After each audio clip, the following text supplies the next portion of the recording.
जय श्री कृष्णा।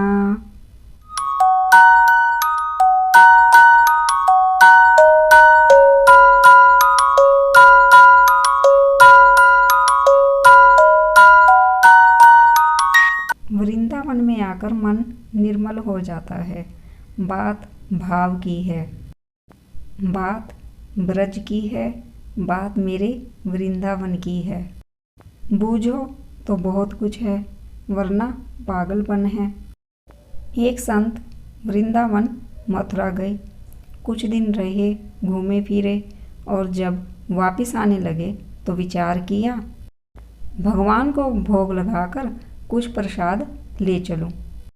रामदाने के कुछ लड्डू लिए, मंदिर गए, भगवान को भोग लगाया और वापस आकर आश्रम में सो गए, क्योंकि सुबह ट्रेन जो पकड़नी थी। मथुरा से ट्रेन चलकर मुगल सराय तक पहुंचते पहुंचते शाम हो गई। संत ने सोचा कि पटना तक जाने में अभी 4-5 घंटे और लग जाएंगे।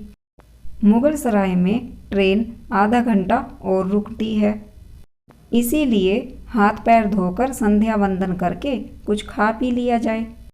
संत ने हाथ पैर धोए और लड्डू का डिब्बा खाने के लिए बाहर निकाला। जैसे ही डिब्बा खोला, देखा कि लड्डुओं में तो चींटी लगी हुई है।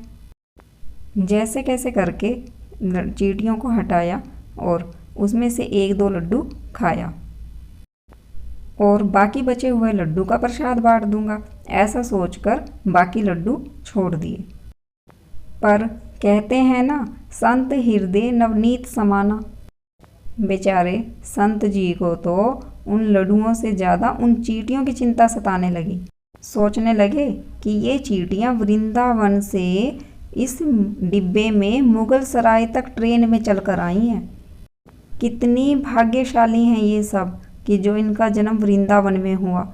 अब इन बेचारियों को यहाँ से वृंदावन जाने में ना जाने कितने दिन लग जाएंगे, और अब ब्रज की धूल इन बेचारियों को कभी मिल भी पाएगी या नहीं मिल पाएगी। मैंने कितना बड़ा पाप कर दिया कि मैंने इन चींटियों का वृंदावन छुड़वा दिया। संत ने सोचा कि नहीं, मुझे वापस जाना होगा और उन चींटियों को बड़ी ही सावधानी से दोबारा मिठाई के डिब्बे में रखा और दोबारा से वृंदावन की ट्रेन पकड़ ली और पहुंच गए उसी मिठाई वाले की दुकान पर। मिठाई का डिब्बा धरती पे रखा और दोनों हाथ जोड़ लिए और कहने लगे कि मेरे भाग्य में नहीं कि मैं ब्रज में रह सकूं, लेकिन मुझे ये अधिकार भी नहीं कि जिसके भाग्य में ब्रज की धूल लिखी है मैं उसे दूर कर सकूं। जैसे ही दुकानदार ने देखा तो कहा कि महाराज, कोई बात नहीं, चींटियां लग गई होंगी, आप और मिठाई तुलवा लीजिए। संत ने कहा कि हे भैया, नहीं, आपकी मिठाई में कोई कमी नहीं थी, मेरे इन हाथों से पाप होते होते रह गया, बस उसी का प्रायश्चित कर रहा हूँ। दुकानदार ने जब सारी बात सुनी तो वह भावुक हो गया और संत के पैरों के पास बैठ गया और भावुक होकर रोने लगा।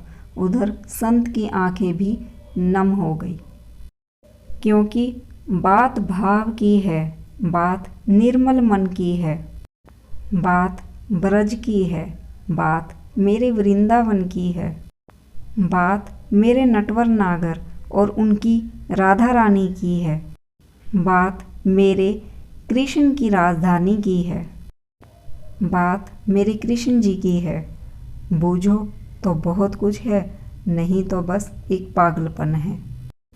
जब भी घर से बाहर जाएं तो अपने इष्ट देव से, अपने घर के मंदिर में अपने भगवान से मिलकर जरूर जाएं, और जब आप घर वापस आएं तो सबसे पहले अपने घर के मंदिर में अपने भगवान से सबसे पहले मिलें।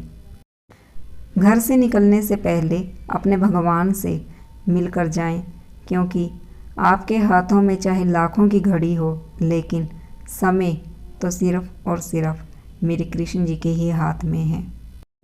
समय सिर्फ प्रभु के हाथ में है, श्री कृष्ण जी के हाथ में है। जय श्री कृष्णा। आपको मेरी वीडियो कैसी लगी है तो प्लीज़ मुझे ज़रूर बताइए। अगर आपको मेरी वीडियो अच्छी लगी है तो प्लीज़ लाइक कीजिए, शेयर कीजिए, सब्सक्राइब कीजिए और कमेंट्स कीजिए। जय श्री कृष्णा। राधे राधे।